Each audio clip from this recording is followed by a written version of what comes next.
William Shatner. I don't know how I am going to compete for your attention after T.J. Hooker himself spoke to this audience. That sets a very high bar indeed. Tish, thank you very much. Thanks for your kind words and for your lifelong support to and exceptional contributions to the national intelligence community and the defense intelligence enterprise. Thanks to Jeff Harris for his terrific leadership as chairman, and to the entire USGIF board for their enduring support to industry, government, and education across the GEOINT community.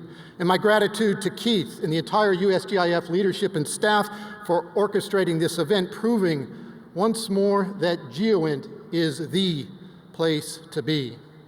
To the NGA leadership team, to Robert, Sue, Major General UV, many thanks for your stewardship of the GEOINT community, not only for what you've accomplished during your respective tenures, but also for your inspirational vision of GEOINT for the next decade. I am delighted to be back in the great state of Texas. I can attest firsthand to the legendary hospitality here as I left San Antonio less than 2 years ago, as Tish said, after leading the Air Force ISR agency and then serving as the first commander of 25th Air Force over at Lackland Air Force Base. And by the way, I assure you that I dealt with some aspect of geospatial intelligence just about every waking moment of my 2-year command tenure. Now let me join previous speakers in paying homage to the men and women who fought so valiantly 73 years ago yesterday on D-Day. One of my most treasured farewell gifts is one I received when departing the Joint Staff a few years ago. It sits on the wall in my office in USDI today. Next slide. It's a copy of the original sketch for Operation Bodyguard. Operation Bodyguard, it took that name from Churchill's quote shown on the slide. It was a brilliant deception operation, successfully misleading the German High Command and probably more than a few Allied personnel as well as to the date and location of the cross-channel invasion. Relying heavily on Bletchley Park's ultra summaries of decrypted Enigma messages, Bodyguard became the consummate trans-regional, multi-domain, multi-in operation, way before that term became so cool, incidentally. Bodyguard successfully blended GEOINT, human and counterintelligence, and SIGINT to set the deception trap while establishing near real-time ultra feedback loops to ascertain through the eyes of the adversary how well the deception plan was unfolding. Now, nearly everyone today is familiar with Bletchley Park and the SIGINT enterprise. Far fewer people, however, are aware of the critical role RAF Medmenham played in terms of extraordinary advances in geospatial intelligence in World War II. Next slide. RAF Medmenham, Bletchley Park's sister unit, also located in Buckinghamshire, served as the main interpretation center for photographic reconnaissance operations in the Mediterranean and European theaters. Nothing much of wartime significance moved in Europe from Norway all the way down to Spain without being picked up, detected by the combined team of RAF and US photo interpreters. The team's advances in the area of photographic interpretation, not only in terms of technology, but what we would also today call TTPs and operating concepts, were so instrumental to successful operations, not only in World War II, but also throughout the Cold War, that much of their work was kept secret for many, many years after the war. Particularly germane to this audience, RAF Medmenham is the progenitor of what is now called the Defense Geospatial Intelligence Fusion Center at RAF Whitten. It's fair to say that its DNA was replicated across NPIC, NEMA, DMA, and NGA. And I'll return to Bletchley Park, Alan Turing, and RAF Medmenham at the end of my remarks. Next slide. GEOINT has played a central role throughout my entire career, beginning with my time in the mighty F-4 Phantom II, in which the LN-12 inertial navigation system could generally place you in the correct county. So we relied heavily on acetate-covered DMA charts folded over and scrunched between our legs under the G-suit, often reverting to good old-fashioned clock-to-map-to-ground procedures to find our way around our low-level routes. When I upgraded to the F-15E Strike Eagle, we enjoyed the luxury of a moving map display, really state-of-the-art at the time. Yet we still suffered from lack of imagery products both at home and deployed. At Seymour Johnson Air Force Base in North Carolina, as an Iron Major, I unsuccessfully petitioned the wing commander to gain approval to carry a camera in the cockpit, really, so we could get updated imagery of targets on our local area low-level routes and of our bombing ranges. It was that hard to obtain current GEOINT products. And in the early 1990s, I distinctly recall walking out the door on missions during Operation Southern Watch without current imagery of potential targets in Iraq that we might be tasked to strike. In the mid-1990s, we experimented with a system called GoldPan, which involved transmitted near real-time U-2 radar imagery to a ground node and then back up to the Strike Eagle cockpit via our GBU-15 data link pod. It was ahead of its time and reasonably successful, though in retrospect, it seems rather primitive. A few years later, when I commanded the 480th Intelligence Group at Langley Air Force Base, GEOINT was central to every aspect of my command. I became instantly responsible for many of the things I used to gripe about. I own the Air Force's targeting enterprise and point mensuration capabilities, visual recognition products, JASM and CALCOM targeting models, battle damage and munitions effectiveness assessments, and more. And back then, we worked closely with the newly named NGA, though in terms of our relationship, I wish I knew then what I know now. I would have been a far more effective commander. Fast forward to today, where data link allows real-time multi-int feeds to cockpits, ships, and ground vehicles. Capabilities like Sentient provide automated multi-int, multi-platform tipping and queuing. High-resolution commercial overhead imagery is becoming ubiquitous. Machine-to-machine data transmission is pervasive. Intelligence tradecraft incorporates such leading-edge concepts such as activity-based intelligence, structured observation management, and some early whiffs of artificial intelligence. And both time-dominant analysis and content-driven, or time-dominant fusion and content-driven analysis have become integral parts of the analyst playbook. Yet while the changes I observed firsthand over the past 33 years have been impressive, nonetheless, they all signified steady, largely incremental advances, with few, if any, real discontinuities. Perhaps the ubiquity of data link and how it's used might fall in the category of disruptive technology, though even that's debatable. Regardless, I am becoming convinced that the era of incremental change will soon fade into the rearview mirror. Every single day I sit in the seat as the Director for Defense Intelligence for Warfighter Support brings new insights into this rapidly evolving world of intelligence and data analytics. Now, don't get me wrong. In Clausewitzian language, the nature of intelligence has not changed, and it will not change. Its character, however, is transforming before our very eyes. We no longer live in a y equals mx plus b linear world. The slope of the technology change curve is becoming so steep at each new point on the curve, with discontinuities almost certain to become more prevalent, that we will find it hard to keep up over the next decade. But we must do so or risk ceding valuable ground to our potential adversaries. Ground that might not, despite our perennial American optimism and can-do spirit, ever be regained. We sit at the cusp of another epochal moment for our national security. As measured against our potential adversaries, the West's margin of technological superiority is eroding faster than we would like and sooner than some are willing to admit. Potential adversaries are closing the gaps with us, absorbing new technologies and modifying their own operating concepts while preparing to fight in highly integrated and innovative ways. In short, our comparative advantage against near-peer and peer competitors, such as it is, continues to shrink. We must reverse this trend.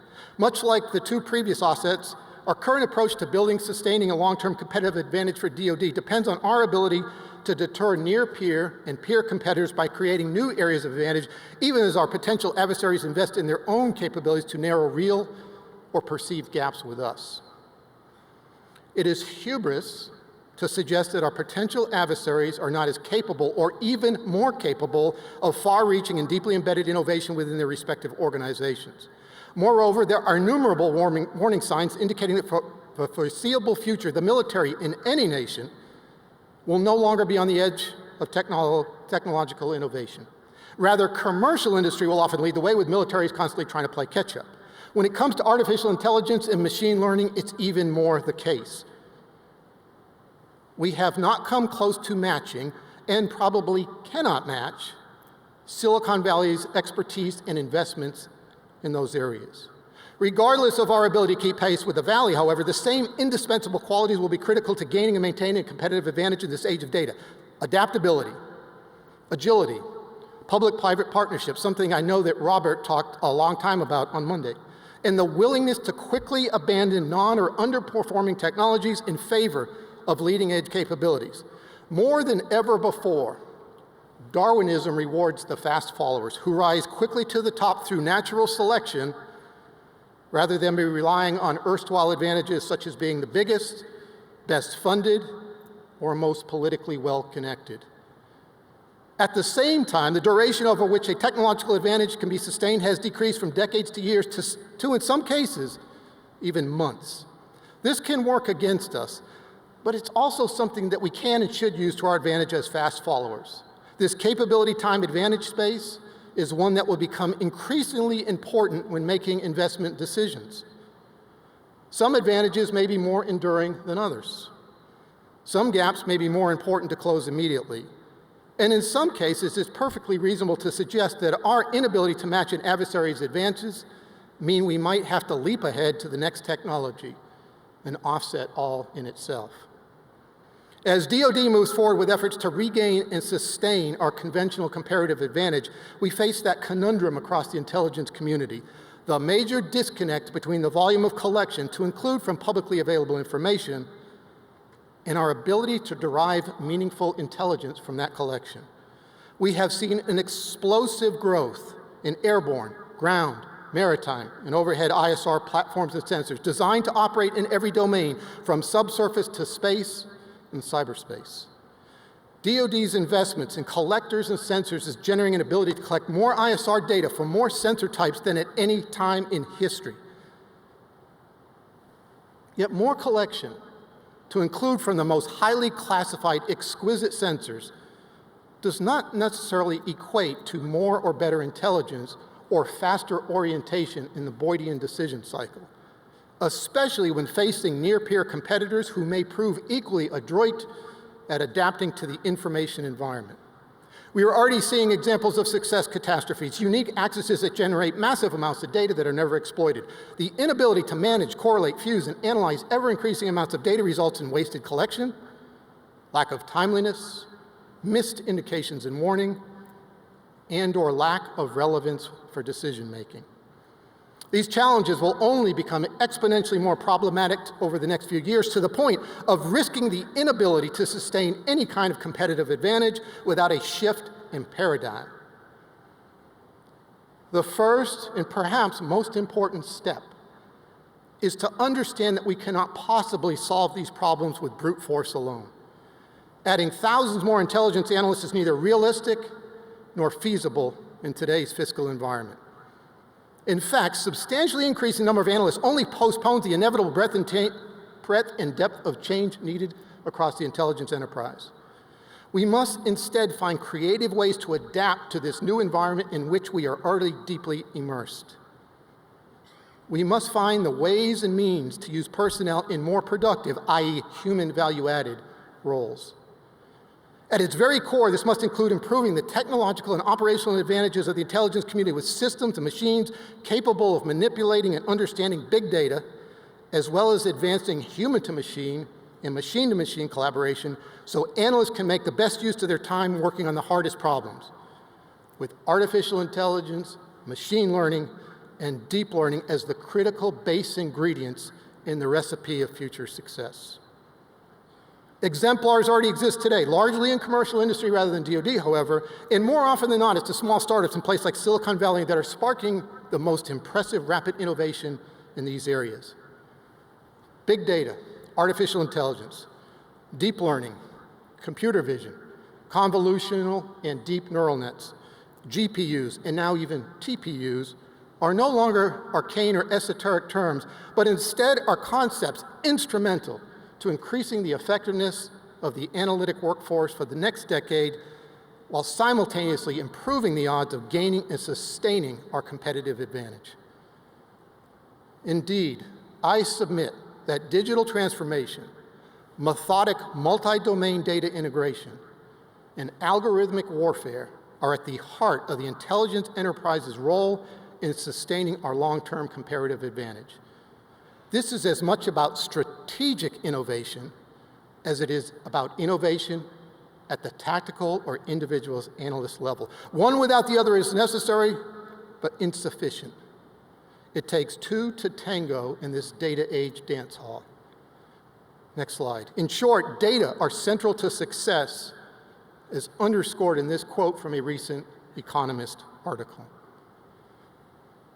When briefed on the broad outlines of the third offset, the technology titans of the Defense Innovation Board were enthusiastic about intent, but candid about likelihood of failure, absent far-reaching changes to the department's network architecture, data integration environment, projected timelines, culture, and commitment to artificial intelligence and deep learning. When it comes to AI and deep learning, we are far behind the state of the art in the industry. Next slide. As noted by the Defense Innovation Board, go ahead, next slide. DoD has yet to embrace the transformational capabilities of artificial intelligence and machine learning across the department. The significance of AI and ML is akin to the first and second offsets that took advantage of nuclear weapons and precision munitions and stealth technology, respectively. A strong statement from the DIB. For all of these reasons that I've talked about, earlier this year, on April 26, Secretary Work directed the establishment of the Algorithmic Warfare Cross-Functional Team, also known as Project Maven. Next slide. In recognizing both the shortfalls in the department's current artificial intelligence and machine learning efforts and the urgency of action, he directed acceleration of DoD's integration of big data and machine learning.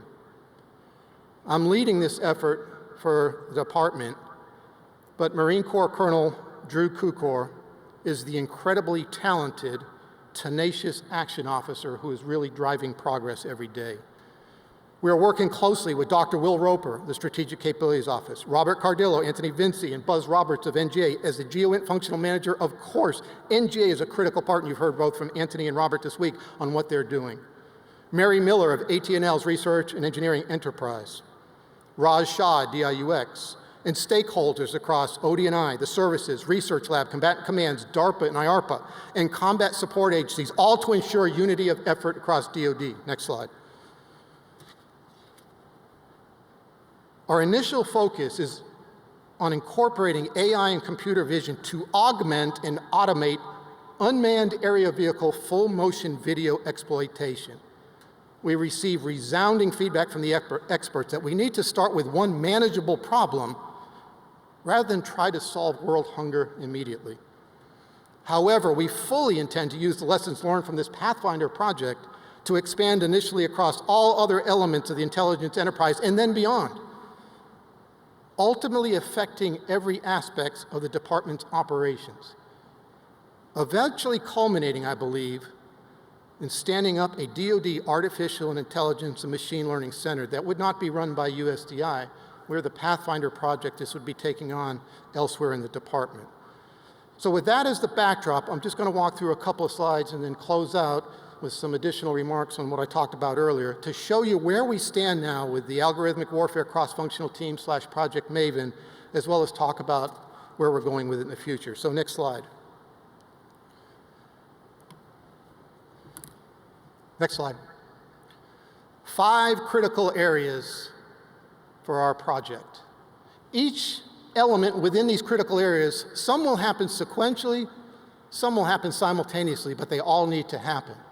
In general terms, what we need to do is take massive amounts of data from full motion video, segment it, prepare it to be labeled that data. We're talking about millions of objects, not tens of thousands, and I'll talk about that more in a second. Label that data, take the labeled data, run it through algorithms. Some of these algorithms could very well be off the shelf, but they will then be refined with the DoD special sauce to meet exactly the objectives for full motion video PED. This will be a refinement process. We know it won't be right at the start, but as we get more data, as we push more data, first in the training aspect and then through the inference part of it, more and more data makes an algorithm better and better, to the point at which on the back end of that, they'll be ready to go into a program of record. But to be able to do all of that requires massive computational capability in the form of GPUs. We're talking about TPUs, but that's a ways off because they're really not available for us right now. Once we get to that point, we have the label data, we've done the algorithms. The next, in some cases, will probably be the most hardest next step, is to integrate the algorithms into programs of record. Everything from workstations to somewhere between a processor and a workstation to all the way to the ISR platform and sensor itself. And then the last area listed up there, the fifth area, is, in my mind, really the most important. Continuous feedback loops from the people in the field that will tell us we got it right or didn't get it right, but then be able to refine the algorithm, push it back out to the field in months, not 5 years for a block upgrade to a weapon system. Next slide. The next few slides will just say in a little bit more specific way what I just said on the past slide. Our PED data is gold. I think Robert talked about it, and maybe Anthony did as well. The idea of having potentially CRADAs with commercial industry, because everybody wants DoD's data. We have data that nobody else has, which is unusual to say because commercial industry has so much data. But our PED data is gold. This is where we're talking about labeling 5 to 10 million objects a month. If you look at that little box on the slide, we did a pilot project to be able to show the Deputy Secretary of Defense what we were doing to get his green light for this project. In less than 10 days, through a source that we worked with, we were able to get 10,000 objects labeled. Seems like a lot, but it's not. The confidence levels when these things came up with bounding boxes and full motion video, 60%. So we can't do 10,000, we have to get to the millions. On the far end of the scale, you see Google. They won't tell us what they have, unless anybody in the audience with Google wants to whisper in my ear later. We know they have trillions of images and billions of objects labeled. We have to work our way up that curve to make the algorithms as good as they need to be for superhuman performance in the operational environment. The deep learning algorithms at their middle algorithm come and go, like applications do. But what's really important in that middle part is the team around us. All the people I mentioned earlier. We need a dream team of software engineers, some of whom are going to have to come from the places like MIT, Berkeley, Stanford, Silicon Valley. Why? Because there's not a lot of it out there right now, and everybody's competing for the same pool, which is why unity of effort in Project Maven is so important. So this team will continue to work on the algorithms, and as I've already talked about, into the programs of record with a continuous feed loop that's fed back as we get to label more and more data. Next slide. Another example, really with some timelines shown on the slide. This is an aggressive timeline with the intent that the Deputy Secretary has not given us one bit of relief on, is to deliver for first capabilities to the operational environment, to the warfighter, by the end of this calendar year. That is lightning speed in the department that's moving at snail's pace for industry out in Silicon Valley. So we'll pre-process the data, we'll clean it up, we'll find the parts of the data that are the most valuable, run it through the data labeling, get into the algorithms to refine the algorithm in a continuous process, and then work that into IOC, FOC, and then continue to do this. We're going to start with tactical UAVs, sort of the ScanEagle type platform, work our way up to MQ-1, MQ-9, and then beyond. Next slide. This first phase is about sprinting in 3 sprints, starting with those tactical UAVs. In really sort of the basic capabilities are detection and classification. In the sprint number 2, we'll start bringing in SOCOM, NGA, DCGS. Of course, NGA is doing a lot of this work already at the overhead part of it, which is the original Project Maven that they're working, and then getting to alerting and tracking. And then in sprint 3, as you see, the number of 20 million. 20 million is objects labeled by next year. And then getting into the much more advanced capabilities of segmentation, expression, and generating words. The idea of imagery net or activity net, not image net, which is the next big advance in commercial industry. You can see the numbers on the slide. We have a whole bunch of data. Terabytes worth of data that we've kind of sanitized, worked it way down to about 1,000 hours right now to begin the data labeling effort in phase 1. Next slide. All this is to show is we're going to start with PED for FMV, but that's a starting point. This is not shown in priority order. We're not sure exactly what we need to take on next, but I think it will be document exploitation, sensitive site exploitation, analysts overwhelmed with the amount of material coming off the battlefield, and then move our way on, left, right, center, doesn't matter. We'll figure out what happens next. Targeting is right for this. Collection management is right for this. Indications and water, they're all there for the taking, but we have to find the lessons learned out of the first pilot project. And when you see we're doing this under the umbrella of something you'll hear called the C4I learning environment, which is what the DIB told the Secretary, these are the areas you have to move out on. Next slide. And then the vision. As I said, this will not be a USDI end state here. We're the starting point of this. But if we're going to do this right, we have to put the level of investment in that will do something to the effect of standing up an AI and machine learning center for the Department of Defense. And Intel data is one slice of the pie on the left-hand side of the slide. Intel is one part of the circle on the right, but it's much more than that. It's predictive maintenance and logistics. The Deputy Secretary of Defense is coming from Boeing, where Boeing has had a project in the works for a couple of years on artificial intelligence for predictive maintenance for their airplanes. So he'll understand this the day he walks in the door, assuming he gets confirmed. And then medical, communications, infrastructure, it's all there with a core GPU, TPU cluster. Next slide. So with that, a few final points. In the past, for reasons entirely understandable, the approach across DoD to developing and fielding these AI and machine learning capabilities was to minimize disruption to ongoing operations. That approach will no longer work. We are playing catch-up from a position of deep disadvantage, and we must move aggressively and with alacrity, despite the inevitable resistance that will come with these kind of sweeping changes. We also acknowledge right up front we're not going to get it right. Not going to get everything right the first time. We will have to accept some risk to be able to keep moving at the necessary pace, maintaining a focus on rapid fielding and continuous feedback loops throughout. And there's a high likelihood that we will break some glass along the way. I also want to underscore three characteristics in particular of this project. Speed, to include tempo and agility in addition to fielding the first capabilities to the warfighter by the end of the year. Scale, implementing change across the entire department.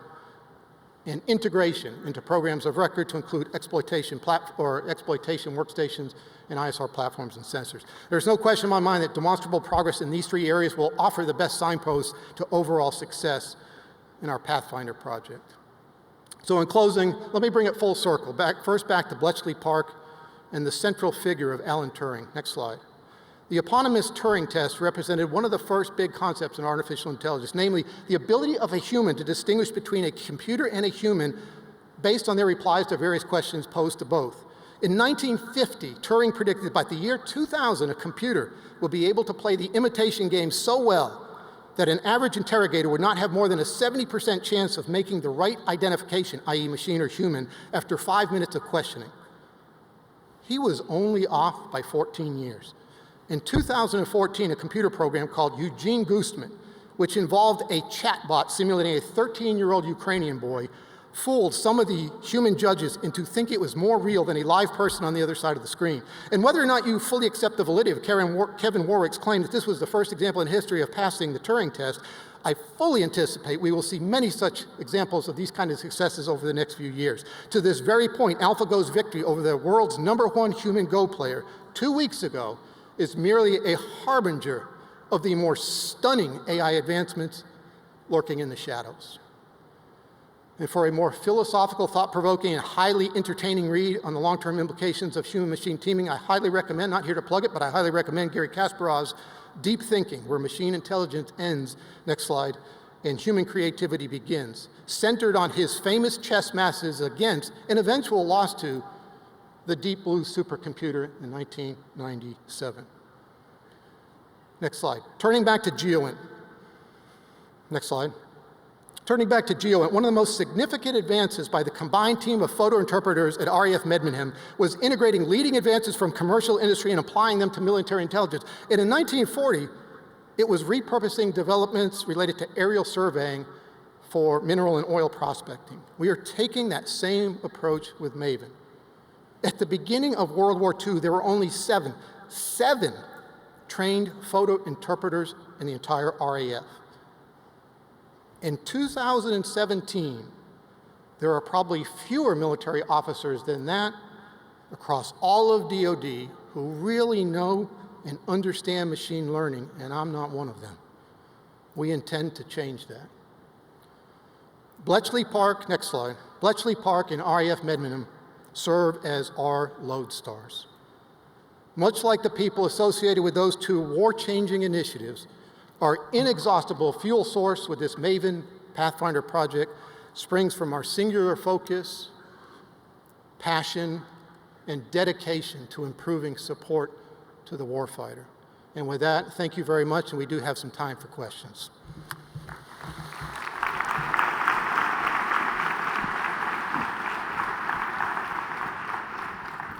Oops. I need that handheld microphone since we've had some.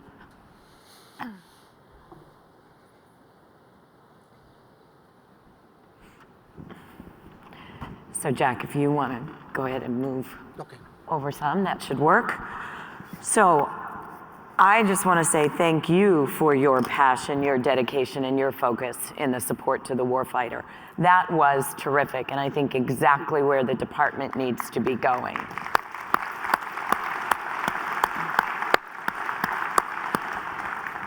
So you broke down the components of Project Maven, the data labeling, the neural nets, compute, program of record integration, and user engagement, and you talked a little bit about this one. I suspect this audience wants to know, the industry part of the audience in particular, how do they get involved? I mean, if you have a chance to walk the floor and see some of the exhibits, you'll see a little bit out there on artificial intelligence and machine learning. I suspect next year we'll see a whole lot out on the floor. But, you know, so these companies are working on it, but how do they get involved? Well, it's happening already through presentations like this, where just within the last 2 months, remember, I think it was April 26th when Secretary Work signed that memo. That's not a long time ago, but a lot has happened since then. And let's just say we regularly get contacted by industry saying we have something, we're interested in supporting this. But I have a team of, my small team, I mean, this is about outreach with a small core cadre of people, but it's really about a team of people from all these other organizations around us. But we have this outreach going where one element of the team whose whole job it is, as I get these requests in or someone else on the team says, we've heard about this, what do we do? We'll be involved. I can't promise you we'll get to you the 24 hours later because we're small and we're just starting, we're trying to go fast as possible. But everything from our visit to DIUX, where Raj Shah helped introduce us to a number of people in the Valley, to include the big companies, but a lot of the startups as well, to see what's in the state of the art. So the more we talk about this, the more people are getting interested in it and reaching out. But it's not going to happen instantaneously. And I will tell you, I've learned, I'm not smart as nearly as I'd like to be, but I've learned there's a series of about 5 questions, maybe 4 questions, to understand when somebody asks or tells me we're doing this. So my questions are pretty simple. How much data do you have? How much has it been labeled? Where are your GPUs? You doing it for training and inference? Just training, just inference? What are you doing with it? What's your stack look like? What's your algorithm? And by the 4th question, what's your algorithm and what are your GPUs? Pretty good understanding that this may be a little bit smaller scale than we're talking about trying to do. There's a lot of these capabilities that are happening across the department, but they're generally small scale and not ready to scale at the size of the department. That's one of our bigger challenges. There's a culture change that's a challenge. There's a program of record integration challenge there. There's also this aspect of it, scaling it across the Department of Defense with the number of UAVs that we have flying out there and exploiting every single day. So we welcome the outreach from industry, but it's going to take a little while to work through who's doing what. But believe me, we have a fairly robust program of outreach right now that will only become bigger as we grow our core team a little bit more, just to focus on the outreach piece of this and be able to kind of look at what people are offering. And I get emails every day from people saying they have something. So we are taking all of those. I ignore none of them. May not give you an answer personally because I just won't do that from my DoD account all the time. What I will do is promise you, you'll get some kind of hearing from the individuals involved in my project. I suspect you're going to be getting a lot more emails after this appearance also. So you said 2 things in there that really kind of piqued my interest. The program of record integration, and if you could say a little bit about timing of that. How do you see that occurring? And how are you working with the services and combat support agencies? Well, services, they're an essential element of this. We have to be closely engaged with the services because they have the programs of record. These are coming out of service. And I treat Special Operations Command as a service in that respect because of what they have going on across their pet enterprise as well. But we recognize this is not going to be instantaneous. And one of our challenges, quite honestly, is that as much as the chief of intelligence in each of the services and down at SOCOM say we want to do this, we want to do it yesterday, the program offices are where we have to engage for integration into programs of record. So we have already begun this, slowly at first, because right now it's just been getting this executive steering group up and running with the service chiefs of intelligence. But we also have to engage very closely with and deeply with the system program offices, because that's where this is going to happen. SOCOM has some inherent advantage in its acquisition approach in their ScanEagle, which is not a program of record. Why do you think we chose ScanEagle sort of first off the bat? Because it'll be easier to integrate these algorithms into the ScanEagle enterprise than it will be for some of the bigger weapon systems. This is one of those areas where Deputy Secretary worked when he told us, when you reach a hurdle that you cannot get over, that's what I'm here for. Integration into programs of record may be one of those hurdles that we really have to go to the very top to make progress as quickly as possible. It's not that we couldn't get there, but 2 years down the road is not going to work. We're talking about 6 months from now to a year. Very good. The second part is the culture piece, and you mentioned that. So how do you get at the cultural change and then all of the training and development and everything that needs to occur to make this a reality? And is that something you're doing? Are you partnering with other parts of the department? We are thinking a lot about it, but this is, when you talk about culture change, we're talking about services going back to as far left as possible. To who do they recruit? What are the accessions into the intelligence enterprise? What is the training at each of the individual service training locations for the Air Force Goodfellow Air Force Base that needs to change, reflect working in this environment? It's sort of the new people coming in, it's kind of glib to say, well, they're natural digital natives, they grew up in this environment. Yes, but it doesn't mean they're critical thinkers and perfect analysts the day they walk in the door. In fact, I tell you, they won't be. But how do we change our training to make them interested from the day they walk into the door of one of those training centers to the day they walk out and get excited about coming to work every day? So this culture change is fascinating. Everybody in this room knows that this is one of the hardest things to pull off. It's the bell curve. I'd say 10 to 20% of people on the right side of the curve have been in from day one and will always be in. Maybe 10 to 20 to 30% on the left side of the curve, never going to be in. It's really hard to get them across the finish line. The bell curve in the middle are people waiting to see if this works or not. And once it works, everybody wants to be on board. So we have to prove success. We have to deliver capabilities to the field. If we do not do that, we'll be seen, as one Air Force captain said to me one day, he asked me, sir, is this just another flash in the pan? Because he's seen it too many times. I cannot let it be a flash in the pan. Success will beget more and more success. But I also think 2 years from now, what all this looks like is nothing what it looks like today. If I've learned anything from my visits to the Valley and reading all these things about Walter Isaacson's The Innovators and Kasparov's book, is that what you start with and what you have a couple of years down the road, two very different things. So the culture is one we really have to work with everybody on to convince them, if we do not do this, we will not succeed. And for Secretary Mattis, if you ever hear him talk about anything, it is first and foremost improving lethality of the department. We have to improve lethality with these capabilities, not just doing it because it seems like a cool thing to do. So the culture change is something that will take a long time, but we've embarked on that process. I could not agree more. So I appreciate all the questions that are coming in. There's some really good ones here, so keep them coming. Can the DIB help, or do you have to go to Silicon Valley for everything? DIB is central to this. And I got an email from Raj Shah last night saying, hey, I'm in the Pentagon today. I said, well, your timing's impeccable. I'm down here, but we'll catch up again next week.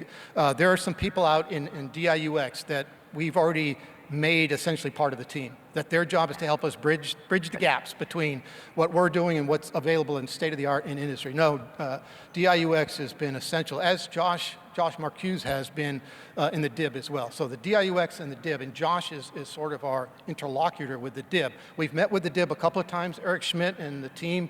When they heard this briefing, and I'm not pretending to get the quote exactly right, it was something to the effect of, finally, this is the briefing we've been looking for. they've been frustrated by the slow pace of being able to take this on across the department. And the deputy has, as I said in my remarks, this is not about Intel and only Intel. It's the beginning. We'll learn all sorts of lessons from this, and we'll fail in some ways. It's part of the business. But where we don't want to fail is operational capabilities. We will continue to get better and field those out there. But the DIB and DIUX are just so important to what we're doing. I think that is well received by those members here who represent the defense industrial base. They have good ideas, they are innovating, and they also want to be able to interface with you and your folks and the team. Not, a message which I think was unintended that was being sent by the department for a while was, the DIB, they're slow, they're old, we got to go to Silicon Valley. And I think what I'm hearing is it takes everyone and all the good ideas. And Tish, I go back to what I said earlier about Darwinism. I don't care if you're small or big. Do you have capabilities that can get to us quickly and do what we need to do in a non-proprietary way? And I know that's a term that's sort of electric at times, but it's important that we do this, that advances capabilities in months, not years. So I don't care. I use Silicon Valley because that's where the big advances in these world of artificial intelligence happen. It doesn't mean that big companies aren't involved in this. Doesn't mean that whatsoever. It all depends on what capabilities you bring and how quickly we can advance them with the rest of what we're doing with the project. We also have some of our foreign partners here in the audience. And a good question is, how do you integrate some of the great research and development work that's going on all around the world into what the department needs? We, from the beginning, have talked about how to integrate partners on this. Nobody has the market cornered necessarily on data labeling, algorithm development. There are a lot of different places doing algorithmic development, data labeling capabilities, but we are not going to fight alone. So the idea of bringing in the partners from the very beginning, and probably starting with the Five Eye partners, and we've already talked with the Five Eye partners at our Global ISR conference a couple of weeks ago, and I've briefed individuals, the chiefs of defense intelligence from the Five Eyes, to explain we want to be in this from the very beginning. The concern from anybody as a partner is if we get too far down the road, and we've seen this happen before incidentally, if we get too far down the road and say, oh, by the way, we got this great capability, why don't you join us? It's too late. They have to be involved from the very beginning to understand what we're trying to do, what capabilities are they bringing that are superior to what we thought we had to solve our problems. Everybody's going to bring something a little bit different. So this is, I see a future of which the partners in a very broad term are a big part of the success of Project Maven. But at the beginning of it, probably start with the Five Eye partners and then work from there. Fair. You certainly have a cyber background, so there's also a mission assurance piece of this. If we talk about bringing in some of our other partners or non-traditional partners outside of the Five Eyes community. So is that anything that you're thinking about at this point? There's all sorts of protection components of this on the cyber side, but then in terms of if there is a DoD special sauce into an algorithm, that needs to be protected. I said today about as much as I'm willing to say in public. We're going to get to a point where there's some aspects that we don't want to talk about because we are going to be in an environment in the very near future. I would suggest that we might even be close to that today, where it is, as Deputy Secretary Work has said, algorithm v. algorithm. Now, that is not a world of autonomy. I'm leaving the autonomous part of this. That's not my problem right now. I think about it, and Kasparov gets very eloquent dissertation on the idea of full autonomy. We're not talking about full autonomy. We're talking about augmentation and automation to be able to do the things we're talking about. But this idea of protection of capabilities is important. Absolutely. Can you give an example of something that you're talking about here, you're thinking about, you're focused on in the AI deep learning arena that you think could have an immediate impact on our analysts today? Gorgon Stare. Gorgon Stare is the template for how we have to have this capabilities. 8 kilometer by 8 kilometer grid. I know Robert talks about this as well. 8 kilometer by 8 kilometers on any given day in the Air Force Distributed Common Ground System. This isn't just Air Force, the Army has WAMI capabilities as well. I'll just pick on my service because I'm most familiar with it. 7 analysts working 3 shifts a day. So 21 analysts tied up in looking at about and exploiting about 10 to 15% of that image. The capability of the sensor has far exceeded the human ability to process it. Automation is critical to that. As Colonel Kukor, my lead for this, says, that's a human rights violation to our analysts. Sitting there looking at screens for 12 hours at a time, trying to pick out individual things, and they turn away for 10 seconds, and they miss the one thing they were looking for. This is where automation and augmentation will do everything for this. So I use that as nothing more than an exemplar, whether it's the Army, the Air Force, but they're kind of wide area motion imagery. This is where we must get the capabilities. And anybody who's seen high definition video understands you don't have enough analysts to go after everything in these videos anymore. You have to have this augmentation and automation. So I know that brings us to the end of the time. So. Absolutely. So, General Shanahan, thank you so much. I can't think of a better person to be leading this initiative. It is critical for our department. It is critical for our nation. It is critical for the world. So thank you so much. Thank you for being here. Well done. Thank you.